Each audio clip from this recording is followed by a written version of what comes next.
Hello friend, কেমন আছো? আশা করি সবাই ভালো আছো।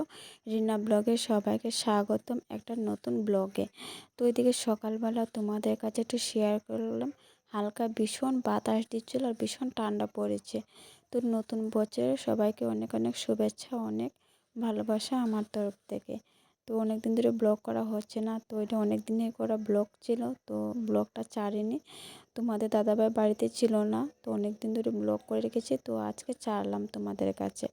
তো এদিকে সকালবেলা ঘুমিয়ে উঠে আমি একটু ঘরটা ঝাড়ু দিচ্ছিলাম ভালো করে। তো ঘর ঝাড়ু দিচ্ছি আর এদিকে আমি চা বসিয়ে দিয়েছিলাম। তো এদিকে ভালো করে ঘরটা ঝাড় দিচ্ছিলাম, আমার ভীষণ ঠান্ডা পড়েছে, তো একটু চাদরটা গায়ে দিয়েছি। তো এদিকে আমার চাটা প্রায় হয়ে গেছে, তো এদিকে চা খেতে বসে পড়েছি সকালবেলা ঘুমিয়ে উঠে। এই দেখো বিস্কিটটার নাম জানি না, তবে বিস্কিটটা খেতে অনেক টেস্টি। এটার ভিতরে তিল লাগানো আছে আর ভিতরে ক্রিম আছে। তো চাটা খেতে ভীষণ ভালো লাগছে। তো এদিকে মুড়িও নিয়েছি আর লাল চা দিয়ে ভীষণ টেস্টি হয়ে খেয়ে নিচ্ছে। এদিকে আমি সকালবেলা রান্নাটা করে নিয়েছি, সয়াবিন তরকারি করেছি। কার কার সয়াবিন তরকারিটা ভালো লাগে, মাংসর মতন ভালো লাগে, তো আমার কাছে এতটা বেশি ভালো লাগে না, কম ভালো লাগে, তবু রান্না করতে হয় অনেক সময়।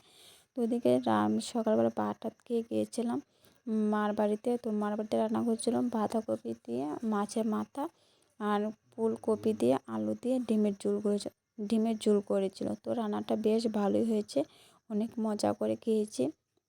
তারপরে কেটে আবার বাড়িতে চলে আসলাম। তো বাড়িতে এসে আবার যা সংসারে কাজকর্ম থাকে, তো কাজকর্ম শুরু করতে লাগলাম। তো ভিডিওটা কেউ স্কিপ করে দেখবে না, পুরো ভিডিওটা দেখবে। যদি ভালো লাগে প্লিজ লাইক কমেন্ট শেয়ার অবশ্যই করবে। তারপরে দিকে সকালবেলা ঘরটা একটু গুছিয়ে নিলাম, বিছনাটা টান টান করে গুছিয়ে নিয়েছি তো ভালো করে। তো ঘরটা গুছিয়ে তারপরে ঘরটা মুছবো। তো ওইদিকে ভালো করে ঘরটা বিছানাটা গুছিয়ে নিয়েছি। তারপরে দিকে কিছু কাপড় টাপড় ধুয়ে রোদ্র দিয়েছি, কারণ পৌষ সংক্রান্তি চলে এসেছে। তো আমরা কাপড় টাপড় ধুয়ে সংক্রান্তির আগে। তো এদিকে আমি ঘরটা মুছে নিয়েছি। আগে আমার ঘর ছিল, ঘর লেপতে হতো, তো এখন আর ঘর লেপতে হয় না। আগে মাটির ঘর ছিল, এখন একটু পাকা ঘর করেছে, তো ওখানে জল দিয়ে মুছতে হয়, আর বেশি কিছু না।